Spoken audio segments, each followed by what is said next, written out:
मित्रों, हम किसी भी देवी देवता की पूजन करते हैं, किसी भी मंत्र का जाप करते हैं तो हमारे मन में किसी न किसी प्रकार की कामना अवश्य होती है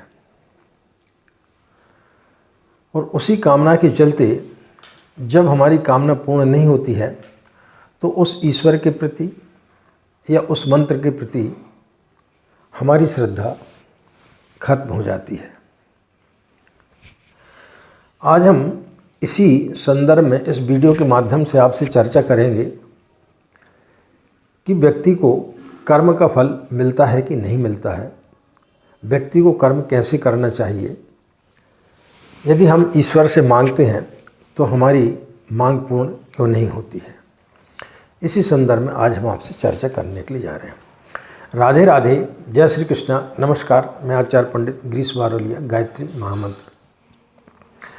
ओम भूर्भुवः स्वाहा तत्सवितुर्वरेण्यं भर्गो देवस्य धीमहि धियो यो नः प्रचोदयात्। अखण्डमण्डलाकारं व्याप्तं येन चराचरं तत्पदं दर्शितं येन तस्मै श्री गुरवे नमः, तस्मै श्री गुरवे नमः। मित्रों, मानव स्वभाव है, जब हम परमात्मा के पास बैठते हैं तो बहुत सारी हमारी परेशानियां होती हैं, बहुत सारी हमारी मनोकामनाएं होती हैं और उन फलों की प्राप्ति के लिए हम ईश्वर के पास बैठते हैं। यदि व्यक्ति के जीवन में कोई परेशानी ना आए तो फिर वो ईश्वर के पास वैसे भी नहीं बैठता, उसको ईश्वर की याद आती भी नहीं है। लेकिन विडंबना ये होती है कि हम बहुत सारी साधना आराधना करते हैं, गायत्री का अनुष्ठान भी कर लेते हैं, लघु अनुष्ठान भी कर लिया, 1.25 लाख का अनुष्ठान भी कर लिया, पुरुषचरण भी कर लिया, लेकिन इसके बावजूद भी हमें ऐसा प्रतीत होता है कि हम जहाँ पर खड़े हैं वहीं पर अभी तक खड़े हैं। हमारी किसी प्रकार की कोई भी जो हमारी मनोकामना है वो पूर्ण नहीं हो रही हैं। इस चीज़ को आज हम तलाशने का प्रयत्न करते हैं कि ये चीज़ें क्यों होती हैं, हमारी मनोकामनाएं पूर्ण क्यों नहीं होती हैं। भगवत गीता में भगवान कृष्ण ने अर्जुन से कहा है, कर्मण्येवाधिकारस्य मा फलेषु कदाचन। आज इस सूत्र को आज हम समझने का प्रयास करेंगे। भगवान कृष्ण कहते हैं कि कर्मण्येवाधिकारस्य, कर्म प्रधान है, व्यक्ति को फल की इच्छा नहीं करना चाहिए।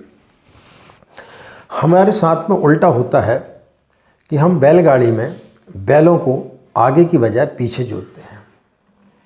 हम पहले फल की कामना करते हैं, कर्म बाद में करते हैं। आप कोई भी कार्य कर रहे हैं तो आपको सर्वप्रथम कर्म करना चाहिए, फल की इच्छा नहीं करना चाहिए। आप कर्म करेंगे तो आपको फल अवश्य मिलेगा, लेकिन कर्म आपके हाथ में है, कर्म करना आपके हाथ में है। फल देना या नहीं देना यह प्रकृति यानी परमात्मा के हाथ में है। आप जैसे अनंत लोग हैं, परमात्मा अनंत है, तो उससे प्रार्थना करने वाले लोग भी अनंत हैं। लेकिन हम करते क्या है कि बगैर कर्म किए और हम अपनी कामनाओं की पूर्ति की बात करना प्रारंभ कर देते हैं, इसलिए हमारी कोई भी कामना पूर्ण नहीं हो पाती है। कर्म वर्तमान है, फल भविष्य है। भविष्य को किसी ने नहीं देखा है, तो कर्म जब आप आज करेंगे तो उसका फल आपको कल मिलेगा। आज आप हैं, आज सूर्य का उदय हुआ है, कल सूर्य उदय होगा या नहीं होगा इसकी कोई गारंटी नहीं है। इसकी कोई भी गारंटी नहीं ली जा सकती है कि आज आप जिस व्यक्ति से बात कर रहे हैं कल भी आप उस व्यक्ति से बात करने के लिए इस पृथ्वी पर जिंदा रहेंगे या नहीं रहेंगे। तो फल की कामना करना वैसे ही बेईमानी होती है। व्यक्ति को कर्म करना चाहिए। जब हम कर्म करते हैं तब फिर उसके फल की कामना ईश्वर करता है, भगवान जो है, ईश्वर जो है आपके फल को देता है। लेकिन हम क्या काम करते हैं कि पहले फल की कामना करते हैं कि हमारा अमुक काम हो जाए, हमारा ऐसा काम हो जाए, हमारा वैसा काम हो जाए। तो ऐसा जो व्यक्ति फल की कामना करके साधना करता है वो सबसे बड़ा नास्तिक होता है, वो कभी आस्तिक हो ही नहीं सकता। क्योंकि किसी भी चीज़ की कामना करना यह दर्शाता है कि आपको उस शक्ति के ऊपर भरोसा नहीं है, आपको उस मंत्र के ऊपर भरोसा नहीं है। तभी तो व्यक्ति जो है पहले कामना करता है कि मेरा यह काम आप करें, तो मैं जानूं कि आप भगवान हैं, तो मैं जानूं कि ये मंत्र फलित होता है, तो मैं जानूं कि ऐसा होता है। तो बुनियादी गलती हम वहीं कर देते हैं, कर्म नहीं करते और फल की इच्छा प्रारंभ कर देते हैं। आप यदि परीक्षा देने के लिए जा रहे हैं और आप कोई कर्म नहीं करेंगे, आप पढ़ेंगे नहीं और आप जो है उस दिन 11 माला गायत्री मंत्र का जाप करके चले जाएंगे, तो क्या आप पास हो जाएंगे? कभी भी पास नहीं हो सकते हैं। उसके लिए आपको कर्म करना पड़ेगा। कर्म आप करिए, आपने मेहनत की, आपने पूरी मेहनत और लगन से पूरी तरीके से आपने पढ़ा, उसके पश्चात में पास होना नहीं होना, कौन से प्रश्न आएंगे, कौन से प्रश्न नहीं आएंगे, आपको वो कितने याद रहे, कितने याद नहीं रहेंगे, यह जो है आपको उस समय परमात्मा के ऊपर छोड़ देना चाहिए। उस समय आपको फल की इच्छा नहीं करना चाहिए। लेकिन हम करते क्या है कि कर्म कोई भी नहीं करते। आप दुकानदारी कर रहे हैं, आप आर्थिक समस्या से घिरे हुए हैं, तो उससे किस प्रकार से निकला जाए इसका हम कर्म नहीं करते हैं, बल्कि ईश्वर के पास बैठ जाते हैं और किसी लक्ष्मी मंत्र का जाप करने लगते हैं, गायत्री मंत्र का जाप करने लगते हैं या अनुष्ठान करने लगते हैं और हम सोचते हैं कि हमारी समस्या का हल निकल जाएगा। तो बगैर कर्म किए फल व्यक्ति को नहीं मिलता है, कर्म पहले करना पड़ता है। फल भविष्य के गर्त में छुपा हुआ है, कर्म वर्तमान है। तो वर्तमान में आप कर्म करेंगे तो फल आपको भविष्य में मिलेगा, लेकिन भविष्य किसी ने देखा नहीं है। चीन का एक राजा था, उसने अपने वजीर को मृत्यु दंड दिया। किसी कारणवश कुछ नाराज़गी रही होगी तो उसको मृत्यु दंड की सज़ा सुनाई गई। वहाँ पर ये प्रथा थी कि जिस दिन मृत्यु दंड दिया जाता था उसके पूर्व संध्या में राजा स्वयं उसके पास, उस अपराधी के पास में जाता था और पूछता था कि आपकी अंतिम इच्छा क्या है, तो उसकी अंतिम इच्छा को पूरा किया जाता था। उसी के चलते राजा उस वजीर के कक्ष में गया और उससे बोला कि भाई कल तुम्हारे लिए मृत्यु दंड दिया जाएगा, तुम्हारी अंतिम इच्छा क्या है यह बताइए। तो उसने बाहर की तरफ देखा और देख करके रोने लगा। राजा को बड़ा आश्चर्य हुआ, भली किसी कारण से उसके ऊपर नाराज़गी थी, लेकिन राजा जानता था कि यह बहुत बहादुर है, ऐसा सेनापति मिलना मुश्किल है। लेकिन चूंकि अब उसको फांसी की सज़ा दी जा रही थी, तब भी उन्होंने उस सेनापति से पूछा कि मुझे आश्चर्य हो रहा है कि तुम्हारे जैसा सेनापति और रो रहा है। तो उसने बोला कि मैं मृत्यु के भय से नहीं रो रहा हूँ, दरअसल मैंने आप जिस घोड़े पर आए हैं उस घोड़े को देख करके मैं रो रहा हूँ। तो राजा ने बोला उस घोड़े में ऐसा क्या है जिसे तुम देख करके रो रहे हो? तो उसने बताया कि मैं 30 साल से एक शोध कर रहा था कि एक विशेष प्रकार की नस्ल का घोड़ा आता है, उस घोड़े पर इस मंत्र का प्रयोग किया जाए तो वो घोड़ा आकाश में उड़ने लगता है। लेकिन 30 साल में उस नस्ल का घोड़ा मुझे मिला नहीं, और दुर्भाग्य है कि आज आप जिस घोड़े पर बैठ के आए हैं वह उसी नस्ल का घोड़ा है। तो मुझे दुख हो रहा है कि मेरी 30 साल की जो तपस्या है वो बेकार चली गई, मैं इस घोड़े को उड़ाना नहीं सिखा सका। राजा को लोभ आ गया कि मैं घोड़े पर उड़ सकूंगा और मेरी जो है सारे विश्व में ख्याति हो जाएगी कि मेरे पास में इस प्रकार का घोड़ा है जो आकाश में उड़ता है। तो राजा ने बोला कि इसमें कितना समय लगेगा? तो उसने बोला कि लगभग 1 वर्ष लग जाएगा। तो राजा ने बोला कि 1 वर्ष कोई बड़ा नहीं है, कोई लंबा समय नहीं होता है, ठीक है, तुम्हारी फांसी निरस्त की जाती है, तुम चलो और इस घोड़े को उड़ना सिखाओ। जब वो अपने घर पहुंचा तो घर में उसके बीवी बच्चे सभी रो रहे थे।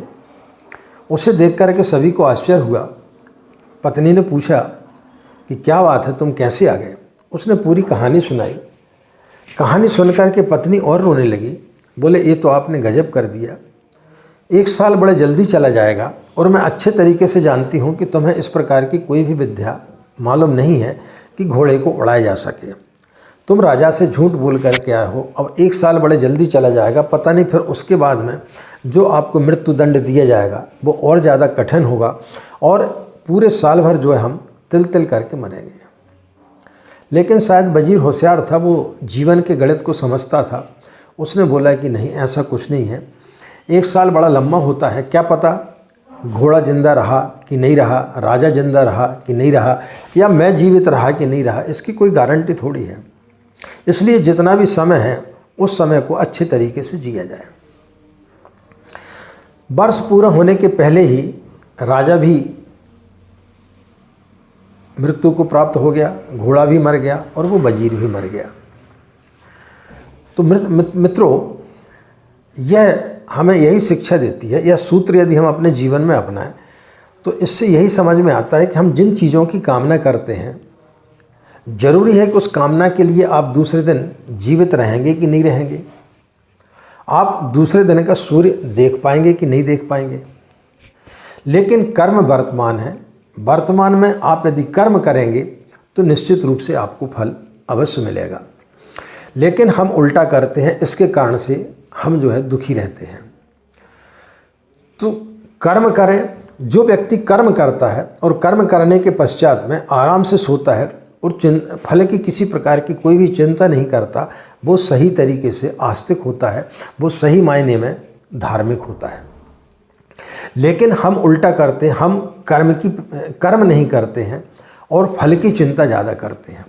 तो ऐसा व्यक्ति जो है अश्रद्धा से भरा हुआ होता है, उसके अंदर श्रद्धा नहीं होती है, वो नास्तिक होता है। भले ही आपको लगता है कि हम पूजा पाठ कर रहे हैं, इतना सब कुछ कर रहे हैं, लेकिन जहाँ श्रद्धा नहीं होती है वहाँ पर आस्तिकता नहीं होती है। तो कभी इस चीज़ को आप सोचें कि हम जो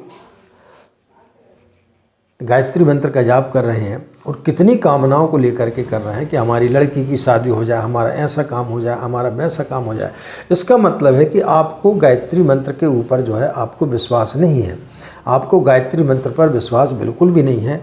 तो आपका मंत्र कभी फलित नहीं हो सकता। जहाँ श्रद्धा होती है वहीं पर मंत्र फलित होता है। तो जिस दिन आप अपने कर्म को करेंगे और फल को ईश्वर के ऊपर छोड़ देंगे, उसकी चिंता नहीं करेंगे, तो निश्चित रूप से आपका जो है फल आपको निश्चित रूप से प्राप्त होगा। तो गीता के इस सूत्र को यदि आप जीवन में याद रखते हैं कि कर्मण्येवाधिकारस्य मा फलेषु कदाचन, अपना कर्म करो, फल की इच्छा मत करो। तो जो व्यक्ति कर्म करता है लेकिन फल की इच्छा नहीं करता है और साधना करता है, वो निश्चित रूप से सही हकदार होता है और वो ईश्वर के पास पहुंच जाता है और उसकी सारी मनोकामनाएं पूर्ण हो जाती है। जब तक आप मांगोगे तब तक आपको कोई चीज़ प्राप्त नहीं होगी। मांगने से कभी कोई चीज़ प्राप्त नहीं होती, मांगने से व्यक्ति भिखारी होता है। तो मांगना जिस दिन व्यक्ति छोड़ देता है उस दिन उसको वो सारी चीज़ें मिल जाती हैं जिनकी उसने कभी कल्पना नहीं की थी। तो मित्रों, इस सूत्र के माध्यम से यदि आप साधना करेंगे तो निश्चित रूप से आपकी साधना सफल होगी और आपकी सारी मनोकामनाएं पूर्ण होगी। बस यही है कि इस सूत्र को आप अपने जीवन में याद रखें, मांगना छोड़ें और कर्म को करें। हम उल्टा करते हैं, कर्म करते नहीं हैं और मांगते हैं। तो जो व्यक्ति कर्म करेगा उसको उसका फल अवश्य मिलेगा। आशा मित्रों यह जानकारी आपके लिए अच्छी लगी होगी। इन्हीं कामनाओं के साथ में कि आपका दिन मंगलमय हो, आप लोग खुश रहें, मस्त रहें। माँ गायत्री की असीम कृपा इसी प्रकार आप लोगों पर बनी रहे। आज की बात समाप्त। हमें आज्ञा दें। नमस्कार। ओम शांति।